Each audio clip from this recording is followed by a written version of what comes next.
Hallihallo ihr Lieben und herzlich willkommen zu einem neuen Werner Watches YouTube-Video. Ich möchte heute mit euch über Golduhren reden, über Uhren aus Massivgold, über Uhren aus Gelb- und Weißgold, über vergoldete Uhren, vielleicht die Vor- und Nachteile des jeweiligen aufzeigen, auch mal über Stahlgold sprechen, also vielleicht den Materialmix auch noch mit reinziehen und euch erzählen, warum ich in den letzten Wochen, Monaten und sogar Jahren mich immer mehr auf Golduhren, Vollgolduhren spezialisiere, obwohl ich ja eigentlich aus einer Ecke komme, in der ich gesagt habe, ich bin ein Riesenfan von Vergoldung. Viel Spaß dabei! Tatsächlich wird es nicht wenigen von euch aufgefallen sein, dass in den letzten Wochen und Monaten vor allem, ich würde sagen seit Sommer 2023, immer mehr Golduhren auch im Werner Watches Shop zu finden sind.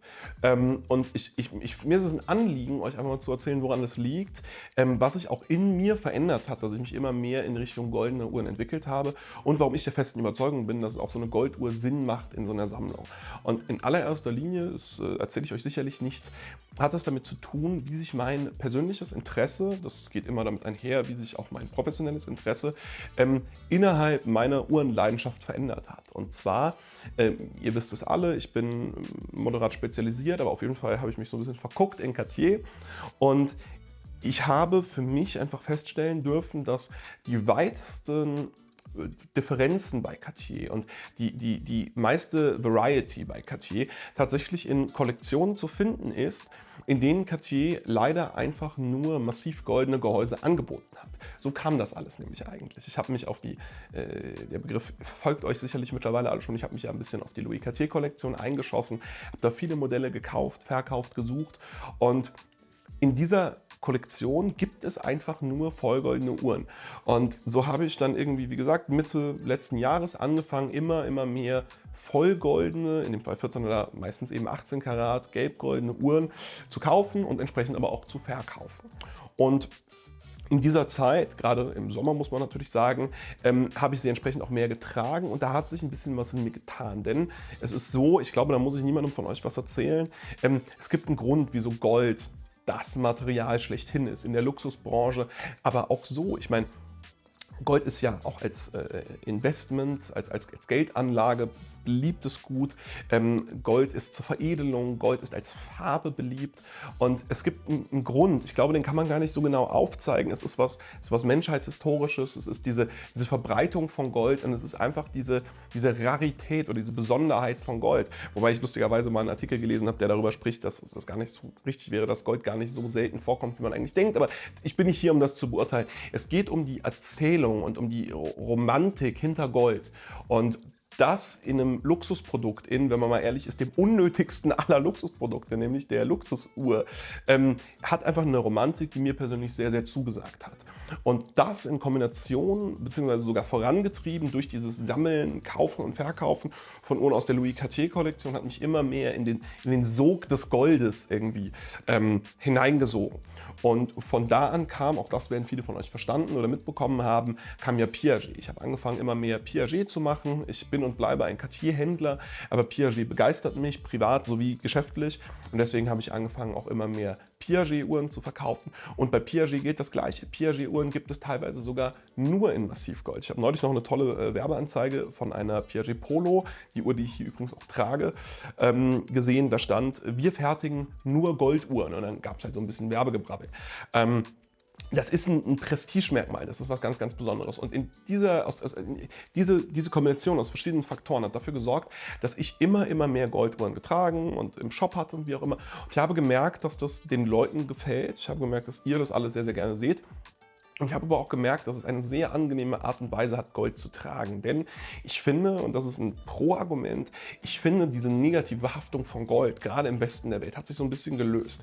Über viele Jahre, Jahrzehnte hinweg war es so, dass gerade in Deutschland Gold so ein bisschen, das mochte man nicht. Es war so ein bisschen überbordend, es war so ein bisschen zu auffällig, fast irgendwie proletenhaft. Und ich finde, diese ganzen Muster brechen aktuell gerade in der Uhren-Community auf. Also es ist wieder viel normaler, gelb-goldenen Schmuck zu tragen. Es ist viel normaler, gelb-goldene Uhren zu tragen. Und das alles in Kombination mit der, ja wie gesagt, veränderten Dynamik innerhalb des Marktes und auch meiner gewachsenen Zuneigung zu Piaget hat dafür gesorgt, dass ich mich einfach mehr für Golduhren interessiert habe und mich dann mehr dahin entwickelt habe.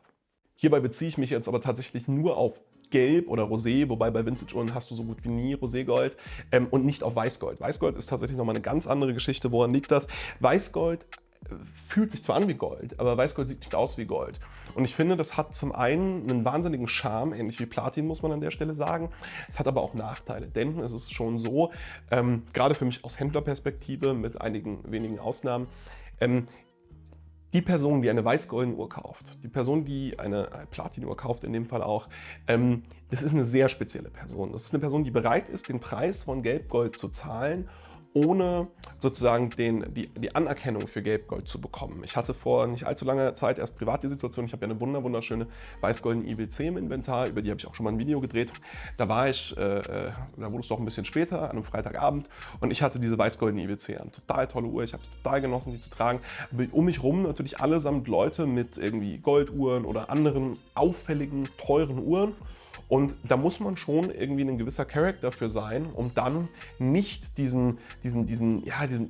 sagt man, diese FOMO zu haben und auch dem hinterherrennen zu wollen. Ich genieße das sehr. Also eine meiner aktuellen absoluten privaten Lieblingsuhren ist eine weiß-goldene Uhr, über die werde ich auch sicherlich irgendwann noch mal ein Video drehen. Aber da muss man schon speziell für sein, und das sieht man ja auch an den Verkaufszahlen. Also wenn man sich Weißgold Day-Dates und Daytonas anguckt, die werden deutlich weniger verkauft als die gelb-goldenen Pendants bei den neuen Uhren jetzt. Deswegen Weißgold ist ein etwas anderes Thema, gleiches gilt aber auch für Platin. Overall hat Gold aber trotzdem einen großen Vorteil gegenüber Vergoldungen. Und ihr wisst, mit der Master Cartier Tank Kollektion oder Master Cartier Kollektion generell wird ja sehr, sehr viel vergoldet. Ich verkaufe auch regelmäßig Uhren aus dieser Kollektion. Das Problem ist, dass eine Vergoldung, sei sie noch so gut, niemals für immer bestehen kann. Also klar, wenn sie nicht getragen wird, schon, aber wenn eine Uhr getragen wird, wird man immer Abrieb an dieser Vergoldung haben. Und die Zeiten sind dynamisch. Je nachdem, wie stark die Uhr getragen wird, je nachdem, wie die Uhr auch wirklich eingesetzt wird, kann das Jahre, Jahrzehnte, vielleicht mal ein Jahrhundert dauern. Aber ich habe noch keine gelb oder rosé vergoldete Uhr gesehen, die wirklich getragen wurde, die keinerlei Schaden irgendwie genommen hat. Vergoldungen sind immer in irgendeiner Weise anfällig. Gold ist ein Vollmaterial. Gleiches gilt auch für eine Stahluhr. Wenn du da eine Macke reinhaust in die Uhr, das Schlimmste, was passieren kann, halt, dass du irgendwie auflasern musst, aber du hast ein Vollmaterial. Und darunter siehst du Gold. Das ist was anderes bei einer Vergoldung. Wenn du beispielsweise eine vergoldete Uhr nimmst, die zu stark poliert wurde, das ist ein absoluter Klassiker, hast du teilweise richtig dieses Material darunter durchblitzen. Also bei den Master Cartier Tanks ist es dann immer Silber. Dann merkst du richtig, die Vergoldung ist erst tief golden, wird dann immer heller, gelblicher, und irgendwann hast du wirklich dieses Silber durchschimmern. Prinzipiell kein Thema. Man kann Uhren ja auch neu vergolden. Das geht, ganz wichtig zu erwähnen. Trotzdem ist es so, dass zehrt immer so ein bisschen an der Longevity von so einer Uhr, und ich finde es immer schade, muss ich sagen. Ich finde immer schade, wenn eine so tolle Uhr dann über die Wochen, Monate, Jahre, Jahrzehnte, je nachdem wie sie getragen wird, abgetragen wird und man dann eben sich darum kümmern muss. Klar, wenn man bei einem Händler untergekommen ist, der sich um einen kümmert, dann übernehme ich das auch jederzeit gerne. Aber das finde ich immer schade. Es macht die Uhr nicht schlechter, und natürlich muss man sagen, zu dem Preis steht es auch dafür. Ich meine, der Master Cartier Tank ist immer noch bei knapp einem Drittel bis Viertel von dem, was eine Tank Louis kostet. Nichtsdestotrotz sage ich ganz ehrlich, mich persönlich, auch weil ich schon seit 5 Jahren mittlerweile mit Uhren handle und ich einfach viele vergoldete Uhren schon gesehen habe, mich persönlich zieht es immer in so eine etwas andere Richtung. Es gibt noch eine weitere Möglichkeit der Vergoldung, die sollte man ganz kurz erwähnen, die sogenannte Goldkappe oder Goldhaube. Da wird tatsächlich eine wie es schon klingt, eine Goldkappe richtig auf das Gehäuse aufgesetzt sozusagen. Das findet alles im Fertigungsprozess statt.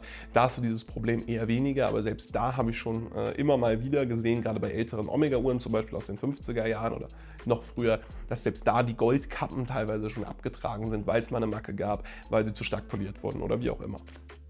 Gleichzeitig hat Gelbgold oder Gold generell noch einen großen Vorteil, der mir schon auch wichtig zu erwähnen ist, und zwar, wir haben einen de facto Wert, wir haben einen Materialwert, und ich bin kein Goldhändler, ich habe keine Ahnung, wie es um die Kursschwankungen des Goldkurses steht, aber wir haben einen festen Materialwert, und ich finde es einen schönen Gedanken, zum einen etwas zu haben, woran man sich immer orientieren kann, denn man darf nicht unterschätzen, viele Uhren werden tatsächlich auch um den Materialwert herum gehandelt. Und zum anderen ist es so, es ist schon immer ein schönes Gefühl, neben der Handwerkskunst, die in so einer Uhr ist, neben der Fertigungstiefe, die in so einer Uhr ist und neben dem Marketing und so weiter, was so einer Uhr einen gewissen Wert beimisst, auch noch einen reellen Wert zu haben. Ich finde zum Beispiel auch, dass ein Uhrwerk oder ein Ziffernblatt immer ein reeller Wert ist. Auch ein Stahlgehäuse ist ein reeller Wert, weil da Menschen dran gearbeitet haben, weil es designt wurde und so weiter. Aber ein reeller Wert eines Produkts wird selten so anschaulich wie mit Gold. Das ist tatsächlich so. Und da sind wir auch wieder bei dem Romantikthema von Gold. In dem Moment, in dem man eine goldene Uhr trägt, weiß man, man hat auch eben einen gewissen Materialwert am Handgelenk. Und das lässt sich schon, finde ich, es fühlt sich gut an. Es bietet natürlich auch in gewisser Weise irgendwie es verringert die Fallhöhe, muss man schon so sagen. Also wenn der Uhrenmarkt jetzt implodieren würde und die Preise alle in den Keller gehen würden, hätte man immer mindestens mal den Goldpreis. Wird nicht dazu kommen, deswegen ist es egal, aber ich finde, es ist einfach ein schöner Gedanke und deswegen genieße ich das momentan sehr, eben solche goldenen Uhren zu tragen, zu kaufen und auch zu verkaufen. Und scheinbar genießt ihr es ja auch, sonst würdet ihr die nicht so zahlreich bestellen. Ein letztes Argument, was ich gerne noch bringen würde, ist Stahlgold und die Relevanz von Stahlgolduhren in dem Kontext. Ich finde, bei Stahlgold immer haben wir einen schönen Kompromiss. Wir haben bei vielen Uhren zumindest Massivgold, bei der Santos ist es zum Beispiel die Lünette und die Schrauben, wir haben Massivgold, wir haben Teile in Stahl, wir haben die gleiche Fertigungstiefe, wir haben aber einen deutlich besseren Preis. Das Problem bei Stahlgold, und ich finde, man muss es so ehrlich sagen, vielen Leuten ist das zu wild. Ich verstehe es persönlich nicht, ich finde Stahlgold ist wunderschön, aber es gibt sehr, sehr viele Leute, die sagen, Stahlgold ist doch noch irgendwie wegen der Konnotation der letzten Jahre und Jahrzehnte irgendwie negativ behaftet. Ich verstehe es, also ein Stahlgold Datejust, ich verstehe, warum man die nicht mag und wieso man die Behaftung dieser Uhr nicht genießt, aber ich persönlich sehe es einfach anders. Ich verstehe die Argumente, ich teile sie aber nicht und ich muss sagen, ich würde persönlich immer zu Stahlgold votieren, denn du hast eine schöne Mischung, du hast diese warmen Farben des Goldes, du hast trotzdem Stahl, du zahlst nicht den Preis von Gelbgold, der ja doch oftmals ein Vielfaches von dem Preis der Stahlmodelle ist, wenn es denn überhaupt Stahlmodelle gibt. Ich meine, bei der Polo gibt es sowas ja gar nicht. Hast aber trotzdem die Ästhetik und auch die Relevanz. Ich meine, viele Modelle nehmen die Santos als All-Massiv versus als Stahlgold-Variante. Ganz ehrlich, das Stahlgold-Modell ist möglicherweise sogar das relevantere Modell bei der Cartier Santos Carré, weil die so vorgestellt wurde. Die All-Massiv kam ja erst ein Mühe später und dann auch die Stahlmodelle kamen erst ein Mühe später. Es war die Stahlgoldene, die zuerst rauskam. Also ist diese Uhr vielleicht sogar relevanter als die goldene Uhr und kostet einen Bruchteil, ein Viertel, Fünftel, Sechstel. Insofern, ich bin persönlich der Meinung, dass Stahlgold eine Berechtigung hat. Ich verstehe jeden, der das anders sieht, aber ich finde, auch stahlgoldenen Uhren sollte man noch eher eine Chance geben.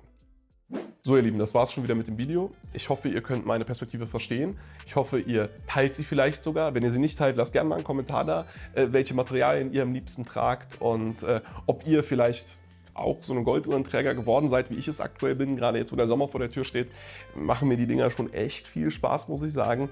Ansonsten hat es mich gefreut. Ich hoffe, ihr hattet Spaß und bis zum nächsten Mal. Ciao.